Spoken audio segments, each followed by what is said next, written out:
Good morning everyone. मैं शकुंतला सिंधु आपका हार्दिक अभिनंदन करती हूँ आपके अपने सुप्रसिद्ध और प्यारे चैनल एडुमिनिया के अंतर्गत। तो इसी चैनल के द्वारा हम आपको नई नई जानकारी लेकर आपके सामने प्रस्तुत होते हैं और रोचक से रोचक तरीके से आपके सामने हम अपनी जो कहानी है, निबंध है, उपन्यास है, कविताएं हैं, उनको लेकर आते हैं। तो आज गद्य खंड के अंतर्गत क्षितिज भाग 2 में से जो आपकी कक्षा 10th की बुक है उसमें से एक कहानी लेकर आए हैं, जो आपकी पहले वाली कहानी है नेताजी का चश्मा। नाम लेते ही आपके सामने नेताजी मीन्स सुभाष चंद्र बोस किसके द्वारा है? स्वयं प्रकाश के द्वारा रचित है। एक सुप्रसिद्ध कहानी है जो सरल हिंदी भाषा में लिखी गई है। कहानियों का हमारे जीवन में विशेष महत्व होता है, यानी कहानियों के द्वारा जब हमने जन्म लिया है बचपन से ही अपनी नानी से, अपनी दादी से, अपने मम्मी पापा से और दादा दादी से कहानियां क्या वो सुनते आते हैं, जिनका हमारे जीवन पर सकारात्मक असर होता है और हमें जीवन जीने के लिए मोटिवेशन देते हैं, यानी सकारात्मक दिशा की तरफ लेकर जाते हैं। तो कहानी कहाँ से शुरू होती है? मैं आपको इससे पहले थोड़ा बता देना चाहती हूँ कि जिस देश में हम रहते हैं, जिसकी रज में कण कण में लोट लोट कर हम बड़े हुए हैं, तो हमारे मन में स्वाभाविक रूप से उस देश के प्रति देशभक्ति की भावना जन्म लेती है।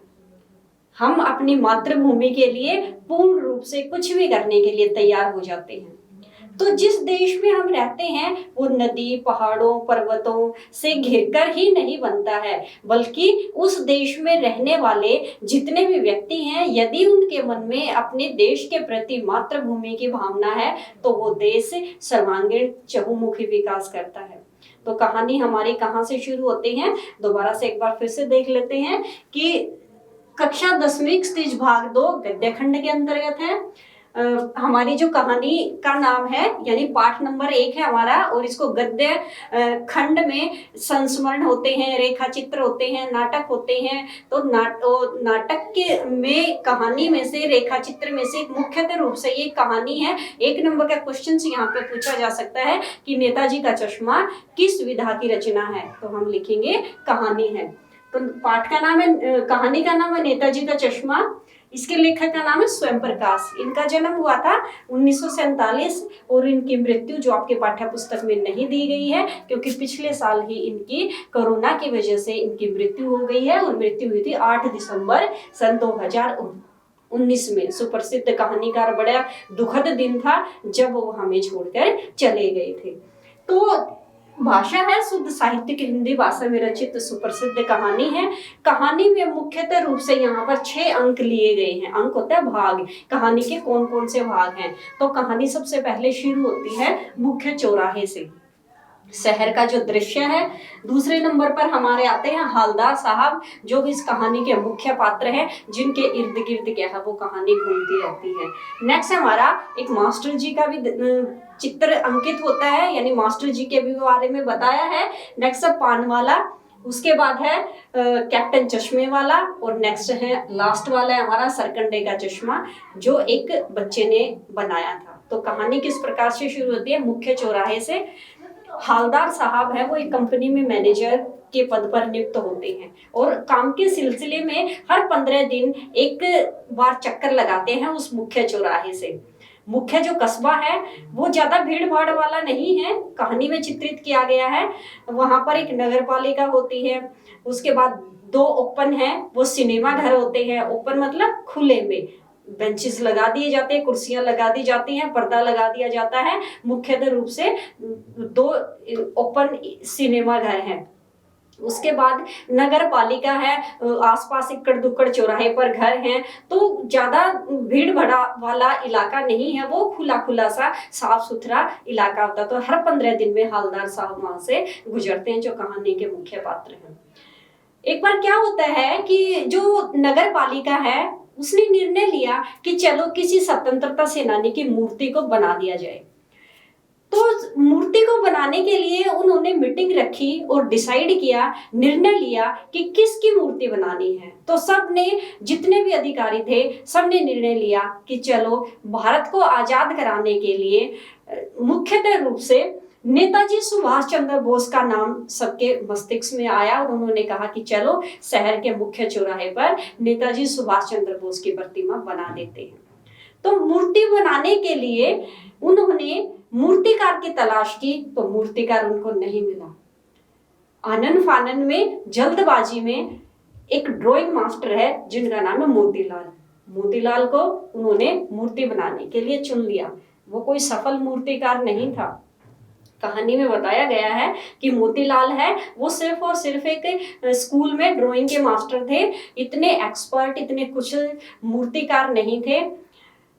या तो पैसे की कमी से या कोई ऐसी घटना हो सकती है जिसकी कमी से वो मूर्ति बनाने के लिए तैयार हो गए और उन्होंने बहुत ही कम समय में, गिने चुने समय में मूर्ति तैयार कर दी, जिसकी लंबाई क्या है, वो 2 फुट थी। सिर से लेकर कोट के बटन तक 2 फुट की मूर्ति क्या है उन्होंने संगमरमर के बहुत ही सुंदर पत्थर से और बहुत ही सुंदर और आकर्षक मूर्ति क्या है उन्होंने बना दी। मूर्ति को नगर पालिका देखकर के अधिकारी बहुत खुश हुए और उन्होंने जल्दबाजी में वो मूर्ति वहां पर मुख्य चौराहे पर एक छतरी के नीचे छतरी बनाई और उसके नीचे क्या वो स्थापित कर दी। आकर्षण का केंद्र बन गई वो मूर्ति। हर उस चौराहे पे से गुजरने वाला जितने भी व्यक्ति थे सबके आकर्षण का केंद्र वो मूर्ति बन गई और जाने अनजाने में सबकी निगाहें क्या है मूर्ति की तरफ उठ जाती थी। हवलदार साहब भी उस मूर्ति के प्रति, उसकी सुंदरता के प्रति नतमस्तक हो जाते और बहुत खुश होते थे। लेकिन मूर्ति में एक कमी थी। मोतीलाल है वो न जाने, या तो उसको कुछ ऐसे कारण रहे होंगे कि वो बनाना भूल गया, नेताजी की मूर्ति पर चश्मा लगाना भूल गया। सब जानते हैं कि नेताजी, आपने मूवी में भी देखा होगा या चित्रों में भी आप देखते हो, स्वतंत्रता सेनानियों के चित्र जब आप देखते होगे तो वहां पर नेताजी सुभाष चंद्र बोस है, उन्होंने गोल जो चश्मे हैं वो पहने रहते थे। हमेशा उनकी आंखों पर चश्मे दिखाई, बिना चश्मे के शायद ही कोई एक आध चित्र ऐसा हो जो हमारे सामने आया है, नहीं तो मुख्यतः वो चश्मे लगाए रहते थे। तो मूर्ति पर चश्मा नहीं था। ये सबसे बड़े अचरज की बात थी। फिर क्या होता है कि हवलदार साहब हर 15 दिन में एक बार गुजरते थे और जितनी बार भी उस चौराहे से गुजरते तो मूर्ति पर हर बार अलग अलग प्रकार का चश्मा वहां पर लगा हुआ देखते थे। कभी गोल फ्रेम का गोगल चश्मा जिसको बोलते हैं, ब्लैक, जिसके जो ग्लास होते हैं वो, कभी चकोर, कभी गोल, इस तरह से जितने भी फैशन में चश्मे होते तो हर बार एक अलग अलग चश्मा देखते थे। हवलदार साहब चश्मे को देखकर उनके मन में कौतूहल, रहस्य की भावना पैदा होती थी कि हर बार ये चश्मा बदलता कौन है, कौन है ऐसा व्यक्ति जो बार बार नेताजी की मूर्ति पर चश्मे बदलता रहता है। तो इसी जिज्ञासा को शांत करने के लिए पान वाला एक मुख्य चरित्र है जो बड़ा ही रोचक चरित्र चित्रण है यहाँ पर, उसके पास चला जाता है। हवलदार साहब को पान खाने की आदत थी, तो जितने 15 दिन में एक बार गुजरते थे तो हर बार पान खाकर जाते थे। तो पान वाले के पास गए, उन्होंने पूछा कि आप मुझे बताइए कि ये मूर्ति है, इस पर चश्मे कौन बनाता है, कौन लगाता है? यहाँ पर अलग अलग प्रकार के चश्मे में देखता हूँ, हर बार जितनी बार भी मैं यहाँ से आता हूँ तो चश्मे मुझे बदले हुए दिखते हैं। तो इस बात को सुनकर पान वाला हंस पड़ा।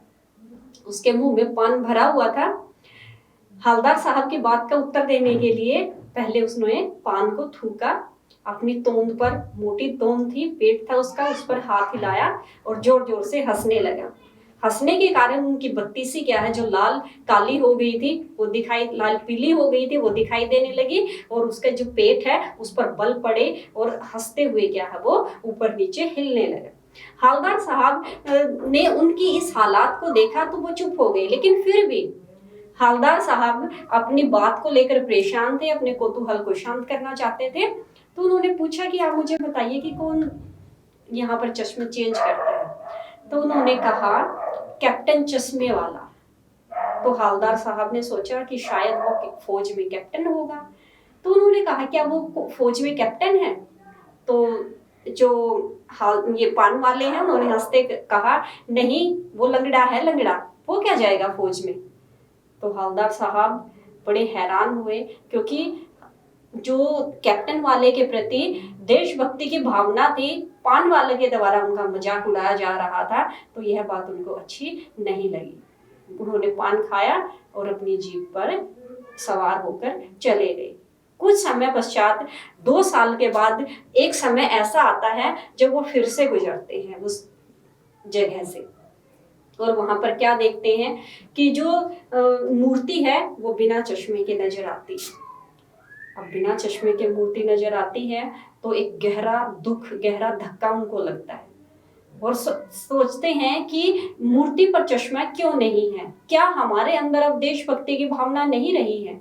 तो अपने इसी बात का उत्तर जानने के लिए पान वाला ही एक ऐसा व्यक्ति था जो उसको जानकारी दे सकता था, तो उनके पास गए और पूछा कि मूर्ति पर चश्मा क्यों नहीं है।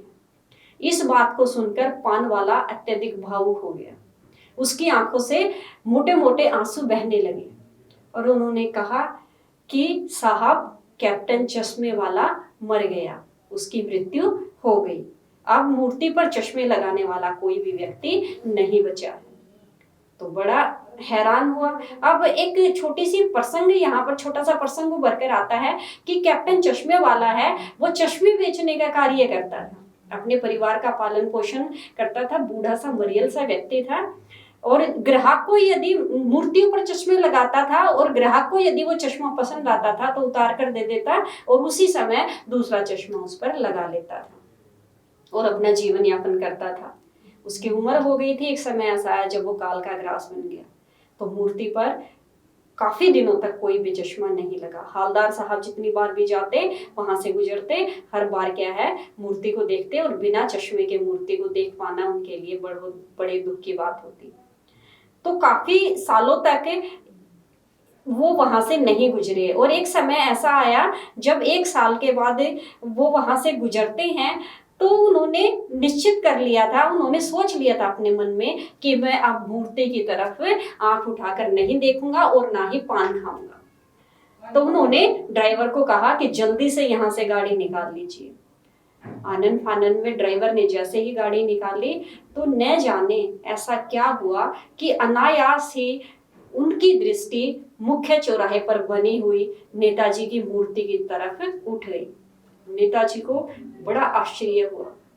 उन्होंने नेताजी की मूर्ति पर सरकंडे से बना हुआ गोल चश्मा नेताजी की मूर्ति पर लगा हुआ दिखाई दिया।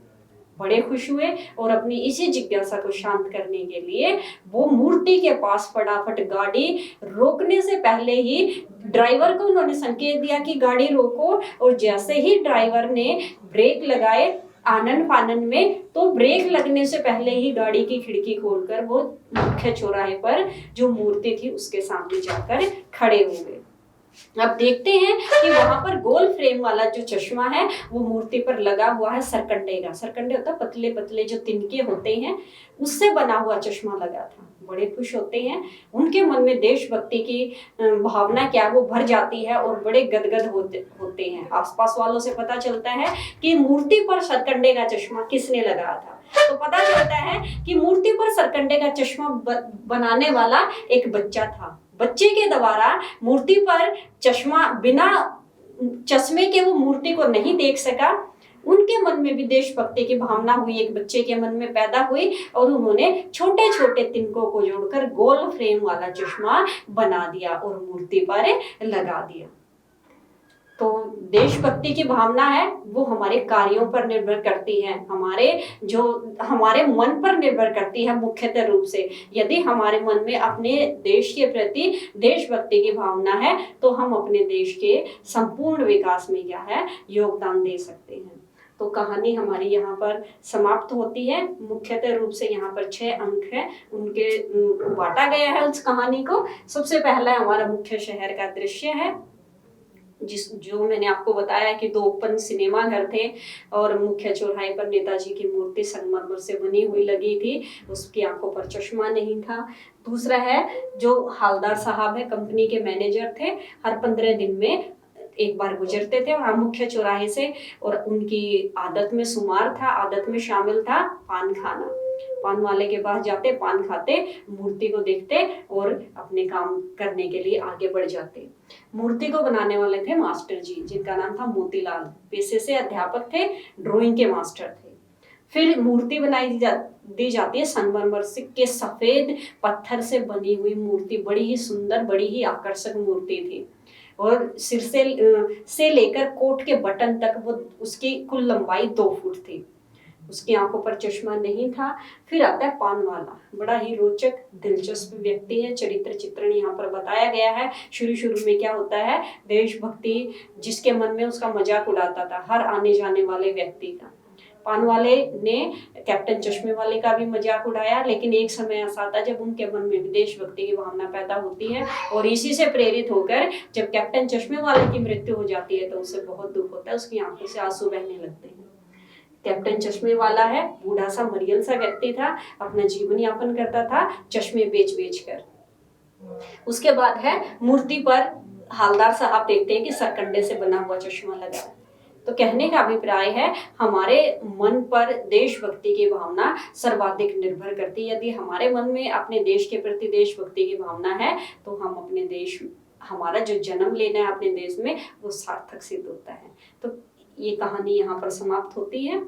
तो नेक्स्ट वाली वीडियो में हम इससे अच्छे तरीके से, रोचक शैली से नेक्स्ट वाली जो कहानी है वो लेकर आपके सामने आएंगे। तब तक के लिए गुड बाय।